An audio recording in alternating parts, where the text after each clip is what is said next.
Je m'appelle Benjamin Stora, je suis professeur des universités, mais aujourd'hui retraité. Je suis un ancien inspecteur général de l'éducation nationale et puis j'ai aussi présidé le Musée national de l'histoire de l'immigration à Paris. Toutes les dates de commémoration sont importantes lorsqu'il s'agit d'un événement aussi grave et tragique, aussi pour certains, que l'indépendance de l'Algérie, tragique pour certains, c'est-à-dire les Européens, les Harkis, etc., mais un événement plutôt joyeux pour les Algériens qui ont accédé à leur indépendance. Donc tout dépend de quel côté on se place, bien entendu, parce que ce passage à l'indépendance marquait le démarrage d'une nouvelle histoire pour les Algériens et d'une nouvelle histoire aussi pour ceux qu'on va appeler les pieds noirs, près d'1 million de personnes qui ont quitté l'Algérie dans cette année 62, mais aussi la fin de la guerre d'Algérie pour les appeler du contingent, puisque près de 1,5 million de jeunes soldats français sont partis combattre en Algérie, et au moment de la signature des accords d'Évian, près de 400 000 hommes étaient présents sur le terrain. Donc, bien sûr, l'année 62 pour eux, c'est ce qu'on a appelé l'acquis, c'est-à-dire la fin de la guerre, le retour au foyer. Et puis, pour la France en général, c'est la fin d'une grande période, commencée en 1939, qui était la Seconde Guerre mondiale, qui s'était poursuivie par la guerre d'Indochine en 1946, et ensuite la guerre d'Algérie de 1954 à 1962. Donc à partir de 1962, on peut dire que c'est la fin d'un cycle de guerre pour la société française. Donc c'est vous dire l'importance qu'a cette date, bien sûr, dans l'histoire contemporaine française. Il y a des regards différents portés sur cette histoire selon qu'on est français ou qu'on est algérien. Pour les Algériens, l'histoire coloniale, elle est surtout vécue comme une histoire de dépossession foncière, c'est-à-dire d'avoir été dépossédés de la terre où ils étaient là depuis toujours. C'est une histoire aussi de violence, de massacres, notamment au XIXe siècle, puisque la conquête de l'Algérie a duré près d'un demi-siècle. On a du mal à concevoir ça aujourd'hui. Elle a commencé en 1832, elle s'achève dans les années 1880, c'est considérable, la conquête de l'Algérie. Donc ça a laissé des traces dans la mémoire algérienne qui ne peuvent pas être les mêmes que les traces laissées dans la mémoire française, dans la mesure où pour les Français, il s'agissait, pour certains Français, d'apporter la mission civilisatrice de la France, d'apporter les Lumières, la République, l'école, etc., etc. Donc il y a deux conceptions, deux rapports au monde, deux rapports à cette histoire qui sont très très difficiles à concilier. Alors attention, il ne faut pas aussi prendre ces deux histoires comme un bloc, comme deux blocs, parce qu'à l'intérieur de ces deux blocs, il y a des personnes qui considèrent qu'il y a des passerelles, des choses qui se sont produites, réalisées.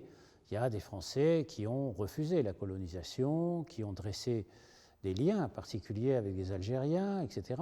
Et puis de l'autre côté aussi, du côté des Algériens, il y a ceux qui, dans le fond, ont considéré que cette présence française, même par la violence, les faisait entrer dans une sorte de modernité. Il y a eu de la violence, il y a eu des dominations, mais il y a eu effectivement aussi de la circulation, des passages, des passerelles. Il y a des intellectuels algériens qui ont sorti de très grands livres en langue française. Il y a eu des grands écrivains algériens de langue française, Kateb Yassine, Mohamed Dib, Mouloud Mamri, enfin je peux citer comme ça un certain nombre de grands écrivains qui ont utilisé la langue française comme une sorte, entre guillemets, de butin de guerre, c'est-à-dire le fait d'avoir porté cette histoire aussi.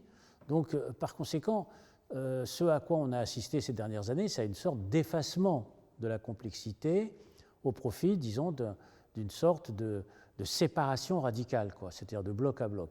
Tout le travail des historiens, c'est à la fois de restituer, bien sûr, les logiques de domination qui peuvent exister, qui ont existé et qui sont bien réelles, mais aussi de montrer tout ce qui a pu se produire dans cette sorte d'interaction, même dans des rapports inégalitaires.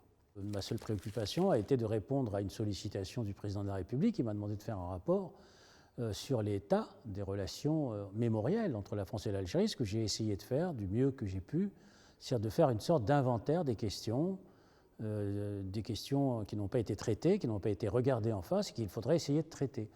C'est ce que j'ai fait, avec aussi un certain nombre de préconisations, disons, à réaliser. Reconnaissance, par exemple, de l'assassinat de certains militants nationalistes algériens, mais aussi un discours adressé aux Harkis qui ont été massacrés à l'été 1962, mais aussi, bien sûr, faire en sorte que les archives soient largement ouvertes pour le travail des historiens. Donc moi, mon objectif, ce n'était pas de faire un énième discours politique sur la question, mais d'essayer de traiter les choses pas à pas, de prendre des objets très concrets, par exemple l'entretien des cimetières, le problème des archives, la question des disparus. Il y a énormément de questions en suspens sur le plan mémoriel, et c'est ce que j'ai essayé de faire à travers ce rapport. Une quinzaine de préconisations ont été réalisées, mais il reste effectivement une dizaine de préconisations qui restent à faire. Bon, je citerai la panthéonisation de Gisèle Halimi, qui n'a pas encore été réalisée. Gisèle Halimi a été une militante féministe, on le sait tous, mais aussi une militante anticoloniale.